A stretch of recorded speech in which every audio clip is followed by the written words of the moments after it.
नमस्कार दोस्तों, मैं प्रियांश वंशी स्वागत करता हूं आपका आपके अपने YouTube चैनल सक्सेस गुरुजी में। जैसा कि मैं आपको मल्टीप्लिकेशन की ट्रिक पढ़ाता आ रहा हूं, मेरा मेन एम यहां पर यह है कि यार आपके किसी तरह सिंप्लीफाई हो जाए। क्या कैलकुलेशन को आपको सिंप्लीफाई करना मेरे लिए बहुत जरूरी है कि आपको अगर कोई एग्जाम निकालना है, कोई एग्जाम क्रैक करना है, तो उसके लिए आपको कैलकुलेशन जो है उसमें मास्टरी हासिल करनी होगी।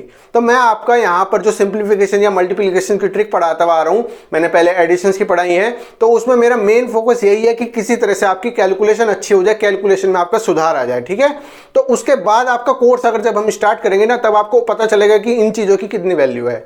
अभी आप सोच रहे होंगे कि ट्रिक बता रहे हैं, पता नहीं क्या बता रहे हैं। आगे जाके जब ये इंप्लीमेंट होंगी आपको पता चलेगा कि आप ये वाली ट्रिक से इसको कितनी आसानी के साथ कर सकते थे। तो मेरा मेन मोटिव ये है कि अगर आपका एग्जाम जो है वो 1 घंटे का है, तो उसको किसी तरह से 52 या 55 मिनट्स के अंदर अंदर खत्म करना है आपको भी, और मेरे को भी करवाना है आपसे। ठीक है, तो मैं बाकी सब चीज़ें पढ़ाऊंगा, आपको एडवांस मैथ पढ़ाऊंगा, अरिथमेटिक वगैरह पढ़ाऊंगा, सब पढ़ाऊंगा, मगर उससे पहले आपका एक जो बेसिक होता है, जो आपका बेसिक होता है उसको जरूरी मतलब कि आपको स्ट्रॉन्ग करना बहुत ज़्यादा ज़रूरत है। ठीक है, तो उससे सबसे पहले जो बिल्कुल जीरो से पढ़ना चाहते हो वो मेरे साथ जुड़े। जिन्होंने मेरी पहली वीडियोस ना देखी हो, पहले उनको जाकर देखे, क्योंकि उसी सीरीज में मैं आपको फुल फ्री कोर्स पढ़ा रहा हूँ। ठीक है, तो आज हम पढ़ेंगे मल्टीप्लिकेशन की एक नई अच्छी ट्रिक पढ़ेंगे जो आपके एग्जाम में रियल टाइम में लगी हुई है। मतलब कि आपके ऊपर सिंप्लीफिकेशन के क्वेश्चन आए हैं, उसमें आपकी ये ट्रिक्स बहुत ज़्यादा हेल्पफुल हुई हैं। ठीक है, तो आज जो हम पढ़ने वाले हैं वो ट्रिक है मल्टीप्लिकेशन की। ट्रिक का नाम क्या है? Multiplication trick. ठीक है, सिंपल लिखते हैं मल्टीप्लिकेशन ट्रिक। आप कुछ नाम देना चाहो नाम दे लो, वरना कोई जरूरत नहीं है। ठीक है, डायरेक्ट समझते हैं क्वेश्चन के थ्रू कैसे काम करती है, क्वेश्चन के थ्रू समझते हैं। ठीक है, अगर आपको मल्टीप्लाई करनी है 51 की 59 में, 51 की अगर मल्टीप्लाई आपको 59 में करनी है तो कैसे करोगे? समझो बात को, कैसे करोगे ये बताओ। देखो, आपको अगर 51 की 59 में मल्टीप्लाई करनी है तो 50 + 1 करके करोगे। अगर ज़्यादा होशियार हो तो 50 + 1 करके करोगे, या फिर आप ऐसे करोगे, फिर यहाँ पर एक बार मल्टीप्लाई, फिर क्रॉस करके यहाँ पर इन दोनों का सम करोगे। ठीक है, और कोई तरीका तो नहीं है, मगर इसके अलावा एक तरीका और है। कुछ क्या इसमें स्पेशलिटी है 51 और 59 में नहीं है? आपका क्यों लिखा, कुछ और क्यों नहीं लिखा, मैं इसकी एक स्पेशलिटी बता देता हूं। ठीक है, इसमें आप इकाई के अंक को यानी यूनिट डिजिट को फोकस करें, दोनों नंबर्स की। 2 डिजिट के नंबर हैं और दोनों की यूनिट डिजिट को फोकस कीजिए। यूनिट डिजिट का दोनों का सम जो है वो आपका 10 आ रहा है। यूनिट डिजिट का दोनों का सम 10 आ रहा है मिलकर। ठीक है, और जो आपकी ये वाली अंक है, क्या 10th डिजिट है, जो दहाई का अंक है, वो दोनों में सेम है। दोनों चीजें कंडीशन सेटिस्फाई होनी चाहिए। इस मल्टीप्लिकेशन ट्रिक के लिए आपकी 2 कंडीशंस क्या होनी चाहिए? आपके यूनिट डिजिट का सम जो है वो 10 होना चाहिए, पहली बात, और जो आपका 10th डिजिट है, जिसे आप दहाई का अंक कहते हो, वो आपका सेम होना चाहिए, 2 कंडीशन अगर आपकी सेटिस्फाई कर रही है तो आप इस मेथड को, इस ट्रिक को लगा सकते हो। समझ में आ गई बात? चलिए अब मैं बताता हूं काम कैसे करती है। आपको ये तो पता चल गया कि कैसे किस क्वेश्चन में लग सकती है, किस मल्टीप्लिकेशन में लग सकती है, काम कैसे करती है, मल्टीप्लाई क्या रिजल्ट देती है, वो चीज जरूर समझनी है। ठीक है, तो आपको कुछ नहीं करना, आपको केवल इकाई के अंकों को मल्टीप्लाई करना है। तो आप जब 1 की मल्टीप्लाई 9 में करोगे तो 9 आएगा, तो 2 डिजिट में लिखना है, हमेशा 2 डिजिट में लिखना है। ज्यादा में मत लिखना, कम में मत लिखना, 1 में मत लिखना, 3 में भी मत लिखना, बस 2 में लिखना है। ठीक है, और जो आपका दहाई के अंक है उन दोनों के आपस में मल्टीप्लाई करनी है, दहाई के अंकों की आपस में मल्टीप्लाई करनी है। मगर अभी आपका क्वेश्चन पूरा नहीं हुआ, अभी आपकी मल्टीप्लिकेशन अधूरी है।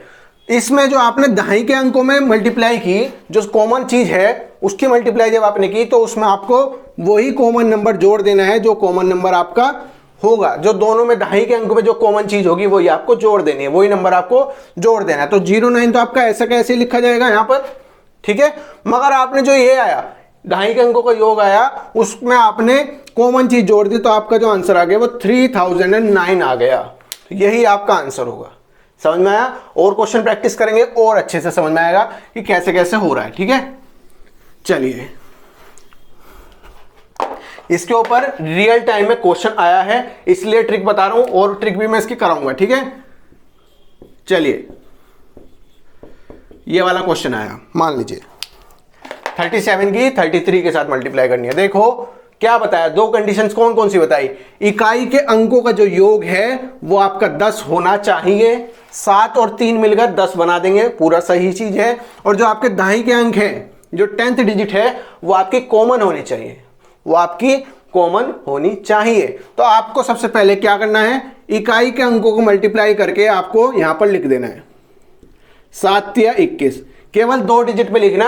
अगर 9 लिखा होता तो 09 लिखना, वरना 9 मत छोड़ देना। समझ में आ गया, केवल 9 लिख कर दोगे तो गलत हो जाएगा। तो 7 या 21, 2 और 1 कर दिया, ठीक है। इसमें आपने क्या किया, 3 की 3 में मल्टीप्लाई की, ढाई के अंकों के साथ मल्टीप्लाई की, तो 3 या 9 आ गया, 09 आ गया। मगर इसमें आपने क्या चीज जो ऐड कर दी, जो कॉमन है। जो कॉमन कौन सा है, ढाई का अंक है, ठीक है, जो ढाई का अंक है मैं बताता हूं, ठीक है। तो आपका जो आया तो 1221 will be your right answer, 1221 आपका सही आंसर हो जाएगा। अगर आप 33 की 37 में मल्टीप्लाई करोगे तो आपका 12,1221 आपका सही आंसर हो जाएगा। समझ में आ गई बात, क्या की, ढाई के अंकों की एक साथ मल्टीप्लाई की, इकाई के अंकों की एक साथ मल्टीप्लाई की, 2 अंकों में लिख दिया इकाई के अंकों, और जो ढाई का अंक है उसमें आपने कॉमन चीज और ऐड करके उसको लिख दिया, ठीक है। समझ में आई। और क्वेश्चन प्रैक्टिस करते हैं इसकी, समझ में आएगा। अब ये आप किसी भी तरह से ले सकते हो, मैं बताता हूं अभी आपको, क्वेश्चन के थ्रू ही आपको समझ में आ जाएगा, ठीक है। अगर आप 56 की 54 के साथ मल्टीप्लाई करो, जल्दी करते हैं, ठीक है। देखो कंडीशंस 1, इकाई के अंकों का योग जो है वो आपका 10 हो रहा है, 6 और 4 10 हो रहा है, और जो दाई के अंक हैं उनको आपको सेम आ रहा है, तो कंडीशन सेटिस्फाइड दोनों, उसमें लग जाएगा। तो 6 और 4 की मल्टीप्लाई पहले की तो 24 आ गया 2 डिजिट में, सबसे पहली बात। और 5 की 5 में मल्टीप्लाई की तो 25 आ गया, और उसमें आपने कॉमन वाली चीज ऐड कर दी 30, 3024 आपका सही आंसर हो गया। इसमें जनरली जो बाकी YouTube चैनल है वो गलत बताते हैं, इसमें मैं बताऊंगा क्या पढ़ाते हैं। वे आपसे कहते हैं कि आप नेक्स्ट नंबर से मल्टीप्लाई कर लो, अगर आपको 5 है उसे नेक्स्ट नंबर से मल्टीप्लाई करके यहां लिख लो, मगर वो आगे आपका जो नेक्स्ट ट्रिक बताऊंगा उसमें जाके ये लॉजिक आपका फेल हो जाता है, ठीक है। तो मैं जितना पढ़ा रहा हूं आप उसको पढ़ो, किसी और के उसमें मत पढ़ो, ठीक है। अगर आपको मेरा चीज समझ में नहीं आ रही, वीडियो को दोबारा देखो, चीजों को समझो, मगर ये आपके लिए बहुत ज्यादा हेल्पफुल होने वाली है, ठीक है। और मल्टीप्लिकेशन करके देखते हैं कैसे कैसे हो सकती है, आपको समझ में आ जाएगा, ठीक है। क्वेश्चन के ऊपर जितना ज्यादा फोकस रखोगे उतना ज्यादा आपके लिए बेनिफिट रहेगा। अगर आप 21 की मल्टीप्लाई 29 के साथ करते हो तो क्या आपका आंसर होगा। जिसको समझ में आ गया होगा जल्दी से प्रैक्टिस करो दोस्तों, क्योंकि ये आपके लिए बहुत ज्यादा इंपॉर्टेंट चीज है, ठीक है। आप कंडीशन देखो, सबसे पहले कंडीशन सेटिस्फाई हो रही है नहीं हो रही है। आप 1 और 9 को जोड़ोगे तो आपको 10 मिल जाएगा, बिल्कुल ठीक चीज है। कंडीशन 1 सेटिस्फाई हो रही है। अगर आप 2 की 2 में मल्टीप्लाई करोगे, सॉरी 2 जो है आपका दोनों में कॉमन हो रहा है, ढाई का अंक, तो आपकी कंडीशन सेटिस्फाई हो रही है, ठीक है। क्या करना है, 1 की मल्टीप्लाई 9 में करनी है तो 09 लिखोगे, केवल 9 मत लिखना, ठीक है दोस्तों। 2 की 2 में मल्टीप्लाई करोगे तो 04 आ जाएगा, और उसमें आपको 2 ऐड करना है, 2 ऐड करना है, ठीक है। इसमें आपको 06 लिख लो या 6 लिख लो, बात एक ही है, फर्क नहीं पड़ता। 2 क्यों ऐड किया, क्योंकि जो कॉमन चीज है, 2 कॉमन है दोनों में, तो इसलिए 2 ऐड कर दिया, तो 609 will be your right answer, ठीक है। और क्वेश्चन प्रैक्टिस करते हैं भाई। अच्छा, अब आपके पास आ गई बात 3 डिजिट्स की। क्या ये 3 डिजिट में लग सकता है, आपको ये चीज समझनी पड़ेगी। क्या ये फॉर्मूला, ये ट्रिक जो है मल्टीप्लिकेशंस की, ये आपकी 3 डिजिट में लग सकती है। इसके बाद एक और ट्रिक बताऊंगा, इसके बाद इससे भी अच्छी ट्रिक बताऊंगा, बस लॉजिक उसमें यही लगेगा, तो बने रहे मेरे साथ, ठीक है। तो 112 की 118 में मल्टीप्लाई करनी है आपको, सोचो कैसे कर सकते हो। क्या ये वाली चीज लगेगी इसमें। देखो जो इकाई के अंक हैं, जो यूनिट डिजिट है, उनका सम आपका 10 आ रहा है, बिल्कुल आ रहा है, कंडीशन सेटिस्फाई। और जो आपके बाकी बचे हुए हैं उनका जो मतलब कि वे चीज भी आपकी कॉमन है, समझ में आ गई। तो दोनों कंडीशन यहां पर भी आपकी सेटिस्फाई होंगी। तो आप अगर 2 डिजिट का नंबर हो, 3 डिजिट का नंबर हो, कोई फर्क नहीं, डायरेक्ट मल्टीप्लाई करना। और समझने वाली मेन बात क्या है, इसके ऊपर क्वेश्चन पूछे गए हैं यार, सिंप्लीफिकेशन के क्वेश्चन आए, तो आप क्यों नहीं करोगे, ठीक है। चलो देखते हैं। आपको 8 और 2 की मल्टीप्लाई करनी है, ठीक है। सबसे पहले क्या करना है, इकाई के अंकों की मल्टीप्लाई करनी है, 2 टर्म्स में इसको लिख देना है। इकाई के अंकों की 8 और 2 की मल्टीप्लाई करोगे तो 16 आ जाएगा, ठीक है। बाकी डिजिट की आपको डायरेक्ट मल्टीप्लाई करनी है, तो 11 की मल्टीप्लाई 11 में करनी है। 11 की मल्टीप्लाई 11 में करोगे, 11 का स्क्वायर 121 होता है, याद करो। और उसमें आपको कॉमन चीज और जोड़नी है। तो कॉमन चीज कितनी है यहां पर, कॉमन चीज दोस्तों अब यहां पर 11 है, ना कि 1 है। समझ में आई बात। कॉमन चीज अब यहां पर 11 है, तो आपका जो सही आंसर होगा वो कितना होगा, 16 होगा, और यहां पर 132 होगा, sorry 13,216 will be your right answer. Multiply करके देख लो, कैलकुलेटर से ज्यादा तेज करोगे 10 सेकंड में करके दिखा दोगे इसको, कैलकुलेटर में डिजिट डालते रहना, करते रहना, कोई फर्क नहीं पड़ेगा। और मेन बात यह है इसमें कि आपको इतनी चीज तो लिखने की जरूरत भी नहीं होनी चाहिए। अगर एग्जाम में सिंप्लीफिकेशन में ऐसा क्वेश्चन आता है तो डायरेक्ट समझो, अरे ये तो वाला सर का रूल लग रहा है, क्लास नंबर 16 का रूल लग रहा है, अच्छा तो कोई बात नहीं, हम डायरेक्ट इस वाले मेथड से करेंगे। एग्जाम में जितना भी मैंने ये टेरिटरी मार्क की है, ये वाली कुछ नहीं करना, सिंपल सा इतने में आंसर निकाल देना है, ठीक है। प्रैक्टिस इतनी हार्ड करना कि सार सिलेक्शन लेके निकलो इस बार, ठीक है। चलो और प्रैक्टिस कराते हैं। अब डरना मत, 3 डिजिट का है, 4 डिजिट का है, 5 डिजिट का है, बस करते जाना है, ठीक है।